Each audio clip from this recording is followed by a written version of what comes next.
Ora, muito boa tarde a todos. Estamos de volta. Muito boa tarde também para quem nos acompanha desde casa. Sabemos que estávamos com muitos espectadores a partir de casa. Esperemos que também continuem connosco a partir desta hora de almoço. Espero que todos tenham tido um ótimo almoço.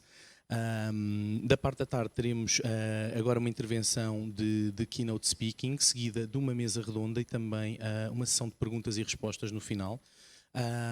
Neste momento, gostaria de, para também tentarmos cumprir aqui o nosso programa, convidar desde já da Direção-Geral de Saúde o Dr. José Rocha Nogueira. Vou convidar a vir aqui juntar-se comigo ao palco. Muito obrigado pela presença também. O Dr. José, depois vou pedir que fique aqui à vontade no púlpito. O Dr. José é médico e coordenador do Programa Nacional de Saúde Ocupacional na Direção-Geral de Saúde. Vai-nos apresentar aqui um bocadinho o ponto de vista da saúde ocupacional também, quanto aos temas de saúde, lá está, de bem-estar também. Muito obrigado pela presença e passo desde já a palavra. Até já e obrigado. Ora, muito obrigado. Agradeço antes de mais a organização por este amável convite e felicito também a organização pela iniciativa tão afortunada e tão oportuna nos momentos que nós passamos, nomeadamente ainda no dialbar de uma pandemia terrível e que muito nos alterou os nossos modos de vida, os nossos estilos de vida. Ora bem, eu iria pedir para passarem... Ok. Portanto, a minha intervenção vai ser sujeita a este título, Promoção da Saúde em Contexto Organizacional, como envolver as lideranças para tornar as empresas mais saudáveis. Como é lógico, quando estamos a falar em saúde, bem-estar, não nos podemos esquecer nem negligenciar no conceito básico, que é o conceito de saúde definido pela Organização Mundial de Saúde, que nos refere que a saúde compreende um completo bem-estar, e daí cá temos o tal conceito de bem-estar físico, mental e social. Quando transpomos este conceito para a parte ocupacional, para o trabalho, o conceito de bem-estar no trabalho é relativo a todos os aspectos da vida profissional, nomeadamente aqueles que são extrínsecos ao trabalhador, a qualidade das condições, as condições físicas do ambiente de trabalho, a temperatura, etc., etc., mas também as condições intrínsecas e que são inerentes aos próprios trabalhadores, nomeadamente as tarefas que eles desempenham, a motivação que têm para desempenhar essas tarefas, a sua qualificação, a sua satisfação profissional. Daí que tem que haver forçosamente, para conseguirmos manter este bem-estar físico, este bem-estar a nível do local de trabalho, tem que haver um equilíbrio entre estas condições extrínsecas e aquelas que são intrínsecas ao próprio trabalhador.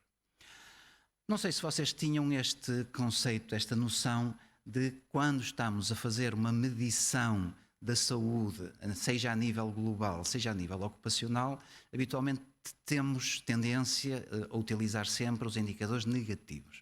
Ou seja, nós avaliamos sempre a saúde através de indicadores ou de doença ou de mortalidade. Claro que porque é que utilizamos isso? Porque são aqueles que são mais facilmente obtíveis e aqueles que existem, nomeadamente a nível das várias estatísticas. É um contrassenso medirmos a saúde através dos seus aspectos mais negativos, mas de qualquer maneira isso também nos perspectiva podermos entender até que ponto é que as atividades que são tomadas para reduzir esses impactos estão a ser ou não bem-sucedidas. Assim, a nível mundial, não sei se vocês tinham a noção que diariamente há cerca de 7.500 óbitos associados a condições profissionais. E, contrariamente àquilo que muitos possam pensar, a maior parte desses óbitos, quase 90%, correspondem não a acidentes de trabalho, mas sim a doenças profissionais. Hoje em dia, os acidentes de trabalho podemos considerar que estão cada vez mais controlados. Foi feito um investimento muito grande e tem sido feito um investimento muito grande a nível da segurança de trabalho, portanto, para manterem seguras as condições de trabalho do trabalhador. Em alternativa, não foi feito o mesmo esforço e não tem sido feito com tanto sucesso o mesmo esforço para travar esta verdadeira epidemia de doenças profissionais. Estas consequências nocivas em termos de saúde, como é lógico, têm consequências também em termos dos PIB, o Produto Interno Bruto, uma vez que são afetadas as fontes produtivas associadas às empresas, que são os próprios trabalhadores. E estima-se que também, a nível mundial, esta consequência em termos destes indicadores negativos representam cerca de 4% do PIB mundial. Isto, quem for empresário, é evidente que vai pensar um bocadinho até que ponto é que ele pode contribuir para, do ponto de vista económico, minorar esta situação. Ora bem, para fazermos face e invertermos esta situação, não podemos estar à espera que o empregador, que o empresário, por si só, consiga intervir, porque, como é lógico, ele tem um determinado know-how, tem uma determinada mentalidade mais técnica, mais virada para o negócio, mais virada para o lucro, para a produtividade, e não tanto um conhecimento técnico relativamente a como intervir para melhorar as condições de trabalho. Por isso é que existem os serviços de saúde ocupacional, já existem desde há várias dezenas de anos, mas é sempre bom recordar que estes serviços de saúde ocupacional têm precisamente como objetivo adaptar o trabalho ao homem e o homem ao trabalho. Portanto, acima de tudo, o que se pretende é manter, proteger, promover a saúde dos trabalhadores no seu local de trabalho. É evidente que este conceito é um conceito relativamente vago, mas que tem objetivos bem concretos e bem definidos, nomeadamente manter, assegurar um ambiente de trabalho saudável, cá temos o tal fator extrínseco que está inerente ao trabalho, e a nível do próprio trabalhador também tentar mantê-lo saudável, cá temos nós o fator intrínseco. E isto sempre numa perspectiva que hoje em dia se fala cada vez mais, que é a perspectiva da sustentabilidade. A sustentabilidade também é conseguida à custa da manutenção de força de trabalho saudável, produtiva e que sinta bem-estar no seu local de trabalho. Do ponto de vista técnico, chamemos assim mais técnico, a saúde ocupacional é uma área pluridisciplinar, ou seja, tem vários profissionais, cada um com perfis diversos, que contribuem todos para o mesmo fim, ou seja, é como se fosse uma paleta de cores que no final vão produzir um quadro com uma certa harmonia e uma certa uniformidade, não é um quadro heterogéneo, e neste caso esta multidisciplinaridade vai passar por avaliar as condições, nomeadamente em termos de riscos profissionais a nível da empresa, e tentar intervir no sentido de prevenir ou até mesmo de anular os riscos que forem identificados. E isto consegue-se, como é lógico, à custa de diversos profissionais, que eu trago aqui alguns exemplos, nomeadamente médicos e enfermeiros do trabalho, nomeadamente técnicos de segurança do trabalho, higienistas do trabalho, sociólogos, psicólogos do trabalho, ergonomistas e muitos outros. Quando falamos numa força pluridisciplinar, muitas vezes somos tentados a pensar que, cada um age de uma forma autónoma e independente, mas não é isso. Estas ações, desta equipa alargada, pretende-se que sejam ações programadas, ações relativamente bem planeadas, com projetos muito bem identificados e bem definidos. Daí que, a nível da DGS, nós tenhamos já desde há vários anos um programa nacional que pretende precisamente seguir as linhas mestras que são traçadas pelas organizações internacionais, nomeadamente a OIT, a Organização Internacional do Trabalho, e a OMS, a Organização Mundial da Saúde, e a partir daí verter em atividades os principais objetivos que estão ligados a essas entidades. A nível da produção, por assim dizer, deste programa, está a produção de referenciais técnicos que visam precisamente contribuir para que estes técnicos, com diferentes know-hows, diferentes saberes, consigam operacionalizar de uma forma harmónica as suas atividades numa verdadeira equipa, uma equipa de saúde ocupacional. Quando estamos a falar em riscos, hoje em dia também não deve ser negligenciado o fator psicossocial. Até há alguns anos esse fator foi relativamente esquecido, porque falava-se principalmente nos riscos físicos, nos riscos químicos, nos riscos biológicos, e de alguma forma eram esquecidos os riscos psicossociais. Hoje em dia, e cada vez mais, mercê das novas tecnologias, mercê das novas condições de trabalho, mercê também de uma certa urgência, muitas vezes emergência, em dar satisfação a determinadas solicitações no âmbito do trabalho, há é cada vez mais prevalente as situações que ocorrem devidas a riscos psicossociais no local de trabalho e que têm forçosamente também que serem identificadas, avaliadas e propostas medidas corretivas por parte da equipa e, A nível da Direção-Geral da Saúde, como eu tinha dito, também produzimos guias técnicos, e neste caso este é um guia técnico mais recente que foi produzido, que é um guia técnico relativamente precisamente à vigilância da saúde dos trabalhadores expostos a riscos psicossociais no local de trabalho.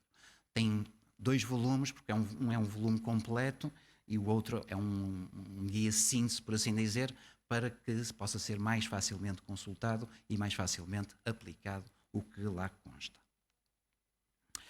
Ora bem, dentro das diferentes estratégias que existem, neste caso propostas por uma das tais entidades, neste caso a Organização Mundial de Saúde, para prevenir e controlar os riscos profissionais, nós temos diferentes estratégias que passam, por exemplo, ou pela promoção da saúde dos trabalhadores, ou seja, digamos assim, quase numa abordagem de prevenção primordial, até eliminação de fatores de risco, ou seja, já depois dos fatores de risco terem sido identificados, de que forma é que podemos contribuir para os anular, para os retirar do local de trabalho.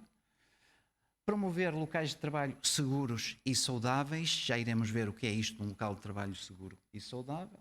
Garantir o bem-estar físico, mental e social dos trabalhadores, cá temos nós a intervenção também sobre os riscos psicossociais e, por exemplo, garantir que eles tenham uma vida social e economicamente produtiva, não negligenciando o seu contributo para o desenvolvimento sustentável. Mas então, pegando no tal local de trabalho seguro e saudável, temos que pensar em algumas considerações, nomeadamente o que é isto de um local de trabalho saudável. Qual é o conceito de saúde abrangente no local de trabalho e de que forma é que se consegue desenvolver ou implementar um programa de promoção da saúde no local de trabalho. O conceito de ambiente de trabalho saudável integra, acima de tudo, em primeiro lugar, questões de saúde, bem-estar e segurança. Lá volto eu outra vez para as questões ambientais, para as questões extrínsecas ao trabalhador, que têm forçosamente que criar uma condição de segurança para o próprio trabalhador. Se alguém estiver a trabalhar num ambiente relativamente com temperaturas extremas, com graus de umidade extrema, com ruído intenso, com uma área de trabalho relativamente pequena, com tecnologia que seja incompatível para a minha capacidade formativa, é evidente que eu não me vou sentir bem-estar naquele local de trabalho. Por outro lado, questões de saúde propriamente ditas, ou seja, inerentes ao próprio trabalhador, e isto consegue-se, nomeadamente, através de um programa adequado de vigilância da saúde dos trabalhadores, tendo em conta as diferentes constituições, as diferentes individualidades que cada trabalhador representa. Nós, quando estamos a falar numa empresa com 200, 300 trabalhadores, não estamos a falar numa massa uniforme com muitos olhos, muitos braços e muitas pernas. Estamos a falar em 300 indivíduos, cada um com estruturas diferentes, vivências diferentes, vulnerabilidades diferentes e que tem que ter uma abordagem muito específica de acordo com, precisamente, uma avaliação cuidada que é feita por parte do Serviço de Saúde do Trabalho.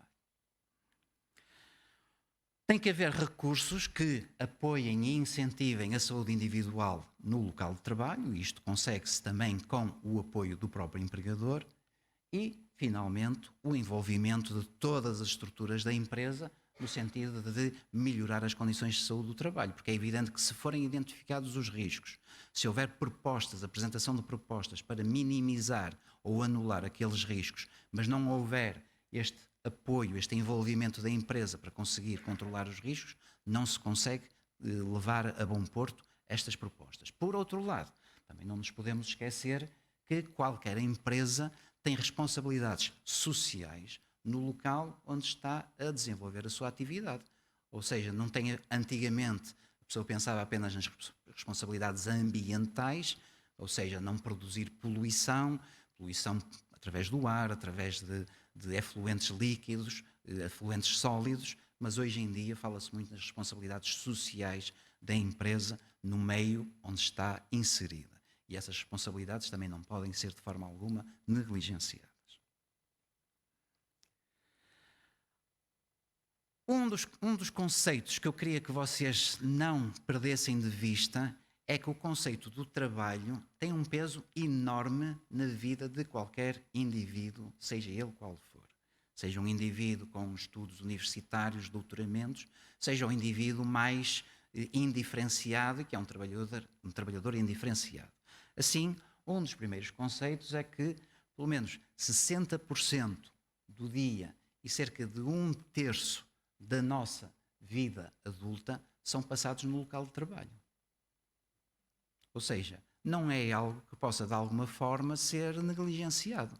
Nós muitas vezes valorizamos, e valorizamos bem, o problema da saúde materna, mas a saúde materna são 9 meses, no caso de uma única gravidez, na vida de uma mulher. Falamos em saúde infantil, mas a saúde infantil também tem um limite entre o nascimento e até sensivelmente até aos 12 anos de idade, 10, 12 anos de idade, ou seja, também é uma parte relativamente pequena na vida de um indivíduo. Quando falamos em trabalho, o trabalho vai ocupar muito mais que isso. Pode ocupar 30, às vezes até mais anos da duração da vida daquele indivíduo.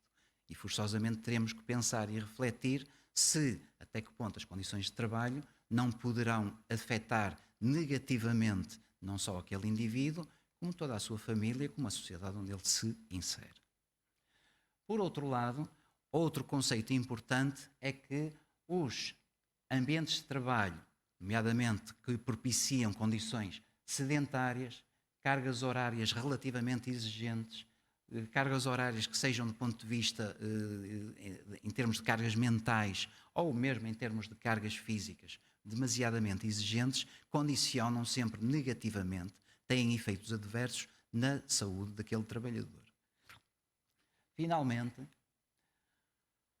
todos os comportamentos individuais que são assumidos por aquele trabalhador, sejam os seus hábitos tabágicos, hábitos alcoólicos, o tipo de nutrição a que ele está habituado, a prática ou não prática de atividade física, tudo isso também vai condicionar. Ou seja, se tivermos equacionados estes 3 conceitos, é evidente que nós pensamos logo que temos grandes benefícios através da implementação de programas de promoção da saúde no local de trabalho. Porquê? Porque vamos obter benefícios para a saúde e bem-estar dos trabalhadores, das suas famílias, porque vamos reduzir a carga de doença destes trabalhadores e o peso, seja direto, seja indireto, não só para a família, mas também para a sociedade. Vamos aumentar a produtividade dentro de cada empresa, vamos ter trabalhadores mais satisfeitos, que adoecem menos e que por esse motivo não têm um elevado grau de absentismo, o turnover dos trabalhadores também vai ser mais reduzido e os contributos em termos de produtividade vão ser maiores. E, por outro lado, como é lógico, isto conduz a uma redução de encargos diretos ou indiretos associados a cada situação de doença ou de morte de cada um dos trabalhadores. Daí que a OMS considera que o local de trabalho é um setting prioritário, é um cenário prioritário para a promoção da saúde. Alguns factos, ou seja, isto que está aqui não sou eu que o diz, quem o diz são diversos estudos cujas publicações constam precisamente nesta listagem. Assim, por exemplo, os trabalhadores inativos têm uma produção inferior a 5 a 6 horas por semana relativamente aos trabalhadores ativos. Em Portugal, só em 2017, houve 1,75 milhões de dias de absentismo por doença só em trabalhadores do Ministério da Saúde. Cerca de 60% dos portugueses têm obesidade ou vivem em risco de desenvolverem essa situação. Trabalhadores que façam 5 pausas por dia para fumar, ou seja, habitualmente perdem 5, 10 minutos de cada vez, no entanto, acumulam o equivalente a 28 dias de trabalho por ano, ou seja, 28 dias de não produtividade. 6 em cada 10 homens e 7 em cada 10 mulheres não têm níveis de atividade que sejam benéficos à sua saúde. Finalmente, estudos mostram que a implementação de um programa estruturado de promoção da saúde no local de trabalho pode diminuir, em média, cerca de 30% a 40% as faltas por doença. Portanto, tudo isto são justificações que beneficiam, por assim dizer, da projeção de um programa de saúde, de promoção da saúde no local de trabalho. Trago-vos aqui também isto, só para vocês verem que alguns fatores já mencionados seja a obesidade, a falta de exercício, o stress ou a existência de uma lesão musculoesquelética, nomeadamente que se traduz através de lombalgia, tudo isto condiciona em absentismo superior ao dos trabalhadores saudáveis, sensivelmente entre 20% até quase 80% superior. Então, se houver programas de promoção da saúde no local de trabalho, nós iremos ter benefícios não só para os trabalhadores, mas também para os empregadores. No caso dos trabalhadores, sabe-se que, por exemplo, a prática de pelo menos 30 minutos de atividade física no dia, 5 vezes por semana, diminui em cerca de 30% a 50% o risco de diversas patologias. Após cessação tabágica, diminuem os riscos de ataque cardíaco e de cancro do pulmão. Por outro lado, intervenções que conduzam ao aumento da mobilidade no local de trabalho, por exemplo, subir 2 lances de escadas por dia pode levar a uma perda de peso de 2,7 kg ao fim de um ano, ou seja, não há necessidade de estarmos a ir para o Health Club, para os centros de fitness, nomeadamente antes do verão, para termos uma figura esbelta quando vamos para a praia. Portanto, se podemos fazer isto distribuído ao longo do dia no próprio local de trabalho, ou, por exemplo, subir 6 lances de escadas por dia, que pode levar a uma perda de peso de mais de 8 kg ao final de um ano. Mas isto são os benefícios individuais para cada trabalhador. Em que é que isto se repercute para uma empresa?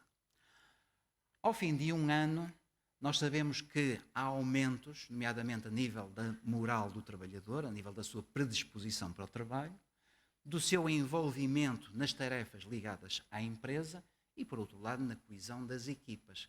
Tudo aspectos que contribuem para o aumento da produtividade. Entre 1 a 3 anos decorridos de implementação dos programas, os aumentos conduzem a aumento da performance individual de cada trabalhador, melhoria da imagem da empresa, ganhos de produtividade na ordem dos 30%, diminuição do turnover de trabalhadores em cerca de 10% a 25% e aumento da satisfação profissional. Se houver uma extrapolação para superior a 3 anos, temos redução de acidentes de trabalho e de reclamações individuais, retorno do investimento na formação e desenvolvimento e diminuição do absentismo em cerca de 1/3. Por outro lado, uma coisa que preocupa muitas vezes os empresários tem a ver com os custos. Daí que eu costumo dizer que o investimento neste tipo de atividades não é um gasto, é sempre um investimento. Daí que, por exemplo, um estudo na Austrália refere que por cada dólar investido em programas de saúde e bem-estar no local de trabalho, há um retorno no investimento de 3 a 6 dólares. Portanto, é um retorno de 3 a 6 vezes superior. Claro que, para nós implementarmos um programa destes, tem que haver vários elementos a contribuir para tal. Em primeiro lugar, tem que haver o compromisso da liderança. Ou seja, o empresário tem que ser o primeiro, o patrão, tem que ser o primeiro a apoiar, a dar o seu apoio incondicional a este tipo de programas. Por outro lado, tem que haver um envolvimento, como é lógico, dos próprios trabalhadores e das estruturas que os representam. Depois têm que ser identificadas as atividades que se pretendem desenvolver no âmbito da promoção da saúde no local de trabalho. Não é apenas dizer, vamos fazer qualquer coisa no âmbito do exercício físico. Mas se tivermos apenas pessoas que tenham outro tipo de riscos que não ligados à obesidade, ao sedentarismo, se calhar não vale muito a pena o investimento neste tipo de atividades. Portanto, o que é pressuposto é que a avaliação das necessidades para desenvolvermos este tipo de programas, seja a nível dos trabalhadores, seja a nível dos locais de trabalho, tem que passar forçosamente pela coordenação e avaliação por parte do Serviço de Saúde do Trabalho. O Serviço de Saúde do Trabalho é que, do ponto de vista de saúde, conhece as características individuais de cada trabalhador e conhece os principais fatores de risco a que eles estão expostos naquele local de trabalho específico. A partir da identificação destas necessidades, nós vamos definir, como em qualquer programa, as principais prioridades a desenvolver, implementamos o programa, fazemos a monitorização e a avaliação e regressamos novamente ao princípio. Mas eu chamo desde já a atenção para a tríade que é necessária para desenvolver este tipo de programas. o empregador, os trabalhadores e o Serviço de Saúde e Segurança do Trabalho. Qual é então, pois, e isto para concluir a minha intervenção, a principal ou o principal conjunto de vantagens de termos este tipo de serviço, um serviço de saúde ocupacional numa empresa? Podemos considerar que uma das primeiras vantagens é que, contrariamente ao que muitos empresários pensam, a saúde ocupacional não é apenas uma obrigação legal, não é por estar na lei que isso tem que ser verificado. É indispensável à boa gestão empresarial. E agora perguntam-me assim, então mas boa gestão empresarial porquê? Porque constitui obrigação não só legal, mas sobretudo moral por parte do empresário assegurar que os seus trabalhadores que trabalham na sua empresa não adquirem condições adversas à saúde, não adquirem doenças, não morrem em virtude das condições de trabalho. Segunda grande vantagem, a saúde ocupacional é um investimento no presente e para o futuro e que acaba por ser lucrativo para qualquer empresa. Por exemplo, e isto quem o diz também não sou eu, é a Organização de Saúde e Segurança do Trabalho da União Europeia, que nos diz que cada euro que um empregador investe tem um retorno sensivelmente o dobro ou superior ao dobro. Quando existem atividades bem planeadas de saúde ocupacional, o retorno pode ser 3 a 10 vezes superior ao investimento, ou seja, muitas vezes preocupam-se, agora vou contratar um médico, um enfermeiro, um técnico de segurança, um ergonomista, isso vai ser um balúrdio em termos de folhas de pagamento no final do mês. Não. Os ganhos ao final do ano é que começam a ser superiores. Daí que nós precisamos de empresários, sobretudo com visão estratégica e não uma visão tática apenas de quanto é que ele pode ganhar no final de cada mês. 3 a 10 vezes superior ao investimento, registando-se em algumas situações uma rentabilidade de 12 para 1. Ou seja, por cada euro investido neste tipo de serviços, consegue-se receber 12 euros por cada euro investido. Uma outra vantagem é que a saúde ocupacional fomenta a produtividade, a qualidade e é uma vantagem competitiva.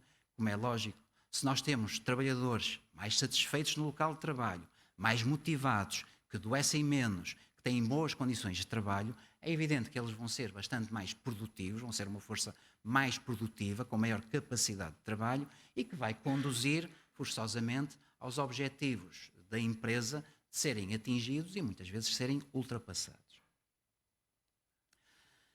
A saúde ocupacional é uma responsabilidade social e que contribui também para a responsabilidade de sustentabilidade da própria empresa.